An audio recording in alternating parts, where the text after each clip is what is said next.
ਅਸ਼ਮੀਤ। ਹਾਂਜੀ ਗੁਰਨਾਸ। ਸਭ ਤੋਂ ਪਹਿਲਾਂ ਆਪਾਂ ਸ਼ੁਰੂ ਕਰਦੇ ਹਾਂ ਸਤਿ ਸ਼੍ਰੀ ਅਕਾਲ ਦੇ ਨਾਲ। ਸਤਿ ਸ਼੍ਰੀ ਅਕਾਲ ਦੇ ਨਾਲ।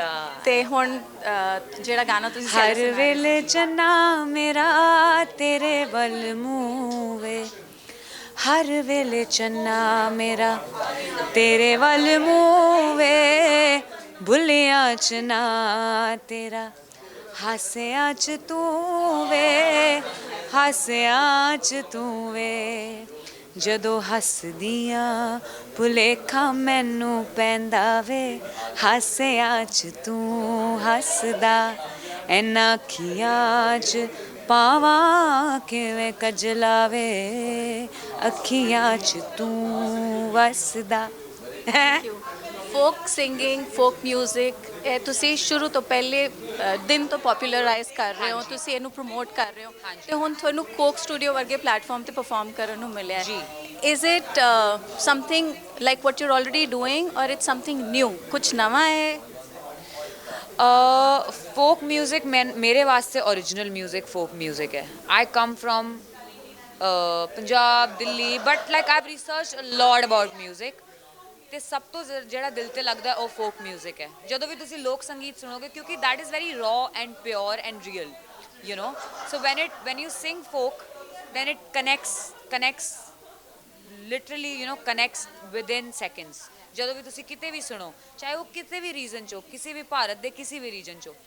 So then I've been singing Punjabi folk in my live shows also, like Challa, I sing Jugni, I sing Tappe, all that I've been doing, and also working on a lot of poetry by famous poets like Bulle Shah, Shah Hussain. This I've been doing over a period of time from the beginning. Yeah, whenever I got a chance to create my own thing, then I have been doing that. And finally I get to do something similar on the biggest platform, you know, so that's like, I think ਉਸ ਤੋਂ ਜ਼ਿਆਦਾ ਮੈਂ ਕੁਝ ਹੋਰ ਨਹੀਂ ਮੰਗ ਸਕਦੀ ਸੀ, right. And I been like everybody else, like all the artist, ਸਾਰੇ ਕੋਕ ਸਟੂਡੀਓ ਸ਼ੁਰੂਆਤ ਤੋਂ ਦੇਖਦੇ ਆ ਰਹੇ ਨੇ ਤੇ ਉਹ ਸੋਚਦੇ ਨੇ, they always look forward to the next song, next episode. So I think that's gonna happen now, and I'm excited to see the journey, and I'm excited to see all other artist songs also, ਕਿ ਕਿਵੇਂ ਕਿਵੇਂ ਸਾਰਿਆਂ ਨੇ ਜੋੜ ਕੇ ਆਪਣੇ ਜਿਹੜੇ flavours ਹੈਗੇ ਨੇ, ਕਿਵੇਂ ਉਹਨੂੰ ਮੈਜਿਕ ਬਣਾਇਆ ਹੈ, ਗਾਣਾ ਬਣਾਇਆ ਹੈ। So I am really looking forward for Coke Studio Bharat, and ਬਹੁਤ ਮਜ਼ਾ ਆਇਆ ਕਿ ਮੈਂ ਜਿਹੜੇ ਆਪਣੇ ਰੂਹ ਦੀ ਗੱਲ ਹੈ ਉਹ ਇੰਨੇ ਵੱਡੇ ਪਲੇਟਫਾਰਮ ਤੇ ਕਹਿ ਸਕੀ। ਜੀ, ਰੂਹ ਦੀ ਗੱਲ ਦੀ ਤੁਸੀਂ ਗੱਲ ਕੀਤੀ ਹੈ ਤੇ ਤੁਸੀਂ music, you were a child when you started music, ਤੇ ਆਪਾਂ ਜਰਨੀ ਦੀ ਵੀ ਗੱਲ ਕਰੇ ਵੀ ਕੋਕ ਸਟੂਡੀਓ ਦੀ ਜਰਨੀ ਕਿੱਦਾਂ ਰਹੀ ਉਹ ਤੁਸੀਂ ਸਾਨੂੰ ਦੱਸਿਆ। ਹੁਣ ਤੁਸੀਂ ਥੋੜਾ ਸਾਨੂੰ ਆਪਣੀ ਜਰਨੀ ਬਾਰੇ ਦੱਸੋ ਮਿਊਜ਼ਿਕ ਵਿੱਚ, ਮਤਲਬ ਕਦੋਂ ਤੁਹਾਨੂੰ ਐ ਲੱਗਿਆ ਵੀ ਹੁਣ ਮੈਂ ਕੁਝ ਨਵਾਂ ਟਰਾਈ ਕਰਨਾ ਹੈ ਜਾਂ ਐਕਸਪੈਰੀਮੈਂਟੇਸ਼ਨ ਇਜ਼ ਦ ਵੇ? ਸੋ ਮੇਰਾ ਜਿਹੜਾ ਮੰਤਰਾ ਹੈਗਾ, that is very simple, keep experimenting and never give up। ਮੈਨੂੰ ਕਦੀ ਵੀ ਨਾ ਸੇਮ ਚੀਜ਼ਾਂ ਕਰਨ 'ਚ ਮਜ਼ਾ ਨਹੀਂ ਆਉਂਦਾ ਤੇ ਮੈਂ ਟਿਕ ਕੇ ਨਹੀਂ ਬਹਿ ਸਕਦੀ, you know, like I keep experimenting, I keep listening to a lot of artist. ਮੈਨੂੰ ਲੱਗਦਾ ਹੈ ਕਿ ਰਿਆਜ਼ ਦਾ ਇੱਕ ਬਹੁਤ ਵੱਡਾ ਜਿਹੜਾ ਪਾਰਟ ਹੈ ਨਾ, ਉਹ ਸੁਣਨਾ ਵੀ ਉਨਾ ਹੀ ਜ਼ਰੂਰੀ ਹੈ ਜਿੰਨਾ ਤੁਹਾਡਾ ਨੋਰਮਲ ਵੋਕਲ ਰਿਆਜ਼ ਹੈ, ਜਾਂ ਤੁਸੀਂ ਕੋਈ ਵਜਾਉਂਦੇ ਹੋ, ਕੋਈ ਇੰਸਟਰੂਮੈਂਟ ਵਜਾਉਂਦੇ ਹੋ, ਉਹਦਾ ਰਿਆਜ਼ ਕਰਨਾ, ਪ੍ਰੈਕਟਿਸ ਕਰਨਾ, ਉਨਾ ਹੀ ਸੁਣਨਾ ਵੀ ਇੰਪੋਰਟੈਂਟ ਹੈ, ਕਿਉਂਕਿ ਕੰਨ ਦੀ ਵੀ ਪ੍ਰੈਕਟਿਸ ਹੋਣੀ ਜ਼ਰੂਰੀ ਹੈ। And when you listen to a lot of new artist, there so much to discover in this beautiful world, right? So many artist are emerging every day. So when you listen to those artist, ਤੁਹਾਡੇ ਅੰਦਰ ਨਵੇਂ ideas ਬਣਦੇ ਨੇ। That's why you always have to keep your ears open। A true musician will always keep their ears open। ਕਿਤੇ beep ਵੀ ਵੱਜ ਰਿਹਾ ਹੁੰਦਾ ਨਾ, ਉਹਦੇ ਵਿੱਚ ਵੀ ਮਿਊਜ਼ਿਕ ਸੁਣਾਈ ਦੇਣ ਲੱਗ ਜਾਂਦਾ ਹੈ। Birds, trees, everywhere, music is everywhere। So I feel, for me, experimenting and fusing two different genres, fusing two different sounds and sonically कुछ नवा create करना has been, you know, a part of me। And ਮੈਂ ਕਰਦੀ ਰਵਾਂਗੀ, ਚਾਹੇ ਉਹ poetry ਨੂੰ ਲੈ ਕੇ ਹੋਏ, ਚਾਹੇ ਉਹ ਫੋਕ ਨੂੰ ਲੈ ਕੇ ਹੋਏ, ਜਾਂ ਹਿਪ ਹੌਪ ਨੂੰ ਲੈ ਕੇ ਹੋਏ, you know, I'm very excited when it comes to discovering something new and creating something new। And in this process while you were saying ਕਿ ਬਹੁਤ ਸਾਰੇ ਤੁਹਾਨੂੰ ਆਰਟਿਸਟ ਤੁਸੀਂ ਸੁਣਦੇ ਹੋ, ਹਰ ਚੀਜ਼ ਵਿੱਚ ਮਿਊਜ਼ਿਕ ਲੱਭਦੇ ਹੋ, ਮਤਲਬ ਆਈਡੈਂਟੀਫਾਈ ਕਰਦੇ ਹੋ ਤੇ ਫਿਰ ਐਕਸਪੈਰੀਮੈਂਟੇਸ਼ਨ ਕਰਦੇ ਹੋ, ਇਸ ਪ੍ਰੋਸੈਸ ਵਿੱਚ ਚੈਲੰਜਸ ਕੀ ਆਉਂਦੇ ਨੇ? ਚੈਲੰਜਸ, ਮੈਨੂੰ ਲੱਗਦਾ ਜਿਹੜਾ ਸਭ ਤੋਂ ਵੱਡਾ ਚੈਲੰਜ ਹੁੰਦਾ ਆਰਟਿਸਟ ਜਾਂ ਸੌਂਗ ਰਾਈਟਰ ਜਾਂ ਇੱਕ ਗਾਇਕ ਜਾਂ ਇੱਕ ਇੰਸਟਰੂਮੈਂਟਲਿਸਟ ਜਾਂ ਜਿਹੜਾ ਵੀ ਬੰਦਾ ਟਰੈਕ ਤੇ ਗਾਣੇ ਤੇ ਕੰਮ ਕਰ ਰਿਹਾ, ਉਹ ਨਾ ਬੜੀ ਈਜ਼ੀਲੀ ਨਾ ਗਾਣਾ ਮੁਕਾ ਨਹੀਂ ਸਕਦੇ। they are able to create a lot of ideas but they don't finish the song, you know। finishing the song is very important। Coming to an end ਆਪਣੇ ਆਪ ਨਾਲ ਸੈਟੀਸਫਾਈ ਹੋ ਕੇ ਕਿ ਹੁਣ ਮੈਨੂੰ ਇਸ ਤੋਂ ਬਾਅਦ ਹੁਣ ਇਹਦੇ ਵਿੱਚ ਹੋਰ ਐਡ ਨਹੀਂ ਕਰਨਾ, ਮੈਂ ਇੰਨਾ ਹੋ ਗਿਆ, ਹੁਣ ਇਹ ਗਾਣਾ ਤਿਆਰ ਹੈ।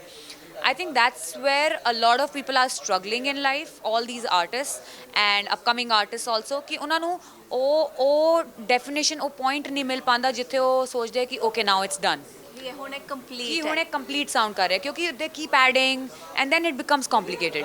ਸੋ you know less is more, you've always like hearing this less is more, so less is more ਦਾ ਉਹੀ ਮਤਲਬ ਹੈ। ਇਹਦਾ ਮਤਲਬ ਇਹ ਨਹੀਂ ਹੈ ਕਿ ਘੱਟ ਹੀ ਕਰੋ, ਬਟ ਇਹਦਾ ਮਤਲਬ ਹੈ ਕਿ ਸਿੰਪਲ ਚੀਜ਼ਾਂ 'ਚ ਵੀ ਬਿਊਟੀ ਹੁੰਦੀ ਹੈ, right? So that's folk is all about simplicity, folk is all about singing it very raw, very real, very beautifully. So I feel ਉੱਥੇ ਜਿਹੜਾ ਹੈਗਾ ਨਾ ਲੋਕਾਂ ਦਾ ਸਟਰਗਲ ਹੁੰਦਾ ਹੈ, ਤੇ ਮੇਰਾ ਵੀ ਹੋਇਆ ਸੀ।